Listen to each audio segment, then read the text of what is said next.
Hey, what's up, 1-8-Fit? Let's talk about 16 empowering morning rituals. So, what you do in the morning can set tone for what happens until you get back to bed. Start your day with rituals and make yourself feel powerful and alive.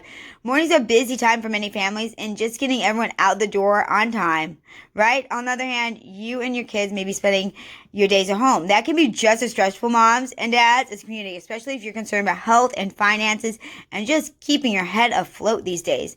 These specific habits that you choose will depend upon your values and your goals. So keep that in mind. Judge these against your values and your goals. Start small. Have fun experimenting. Consider these ideas for morning rituals designed to help you thrive. Let's dive in. Let's start with the empowering morning rituals for your body.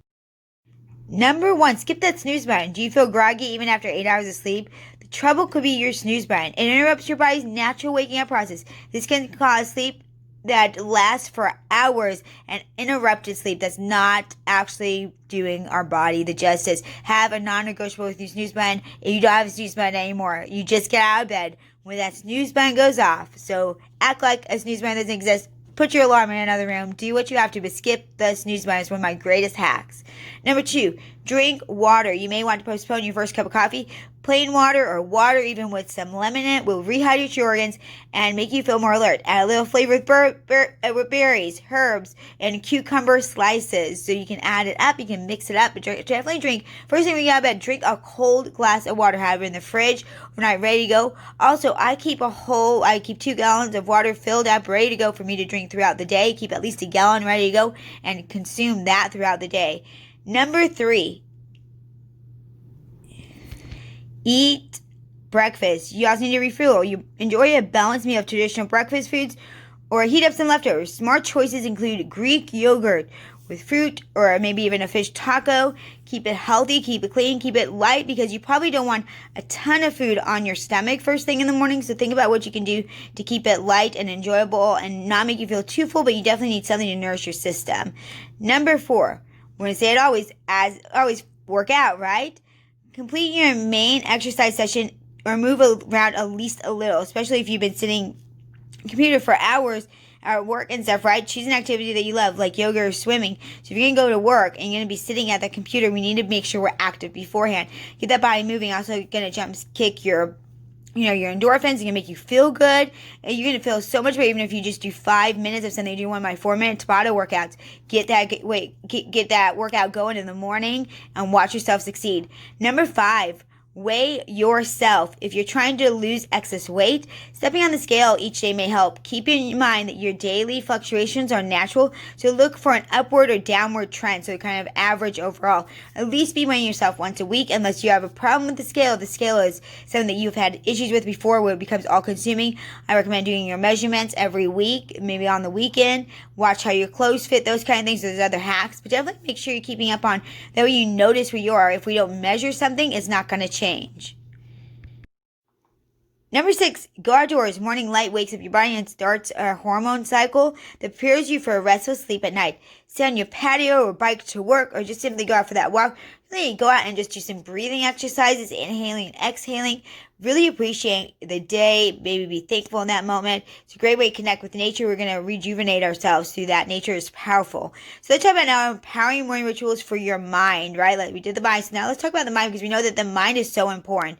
It dictates a lot of how we feel, and how we feel is what we do. So if we don't focus on the mind, our actions are never going to truly follow. So let's look at number 1. And this one is another one like the alarm clock. Remember I said you need to have a non-negotiable with the alarm clock? You're going to have a non-negotiable with your technology, you all. Because what happens is we tend to keep going back to our technology. We start that and then we look at the emails, right? And our whole day gets off kilter. So number 1 is avoid technology. Resist the urge to lose yourself in social media. Turn off your phone or check for urgent messages only if you have to. But I say even, like for me, I do not look at my phone until I have certain things done in my morning. There's no reason. If it's super urgent, then I have it where my parents or my family could get through to me.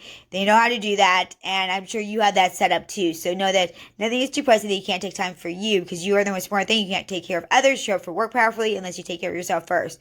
Number 2, be prepared.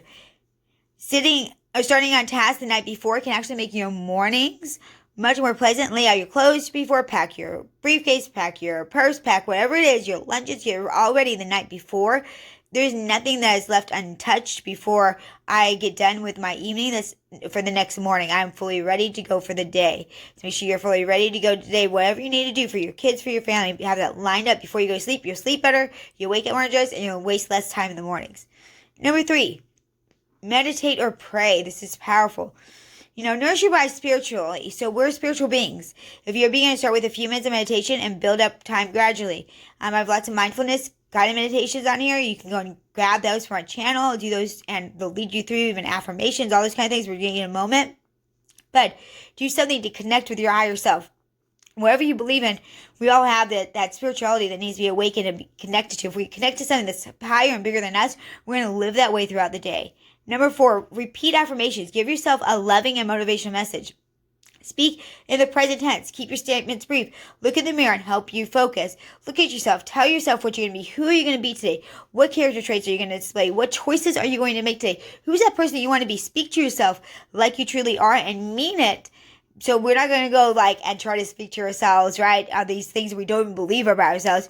We try to level ourselves up just a little bit, just that 1% a little better by speaking to ourselves the way that we should be speak to. Get rid of those negative thoughts. Number 5, connect with loved ones. Enjoy family time. Play a word game with your kids while they get dressed. Tell your partner you love them.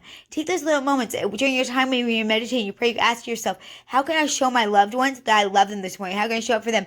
Maybe it's those compliments. How many of us crave compliments these days, right? Genuine compliments, not just fluff. Especially as adults, I don't think we get enough. Sometimes kids get too much, but sometimes as adults we don't. Or maybe not even complimenting them about something they're good at, but something about their character is always great to do.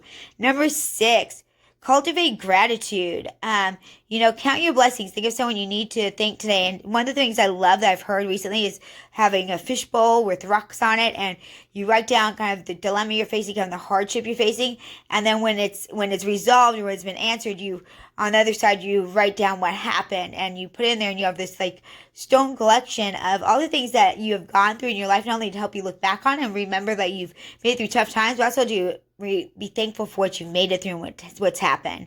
7, continue learning. You can also use your words to complete a degree online or study information, listen to history, Box podcasts, read high quality fiction or nonfiction. I am always learning. I always have something that I'm learning, something that I'm working on. I spend at least 30 minutes to an hour a day reading something new and learning something new, feeding my mind, because we want to keep that mind active. We want to keep our body active, right? We want to keep our emotions active. We want to be active as a whole being, and that includes improving that mind. Now, I mentioned what example you set for your kids. Number 8, have a project. Do you struggle to find time for yourself? The early hours may be an opportunity to engage in personal passions around your side gig. When I started my business, I started in the mornings doing a lot of it while I do work other stuff to really get my business going. So what's your project? What's something you want to work on? What's something you're passionate about? What's something new you want to learn how to do that becomes a hobby? But definitely have something that you're passionate about to do, and invest some time in doing that will make you feel better. Number 9, listen to music. Oh, who doesn't love a good playlist? Research shows that listening to music reduces anxiety, enhances mental alertness and memory. Put together a personal playlist and turn on your favorite radio station. So I have playlists depending on what mood I need to be in. If I need to be productive, I have my go-get playlist. If I need to be thinking and contemplative, I have that playlist. I have a different song that rings through each month for my text and for my phone. And depending upon what comes through, it depends on what I need for that month. If it's something that really speaks to me or something that really motivates me.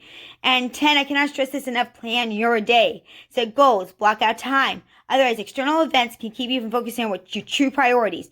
Remember to leave yourself adequate downtime and refreshing breaks. If we're not planned, it's not going to happen.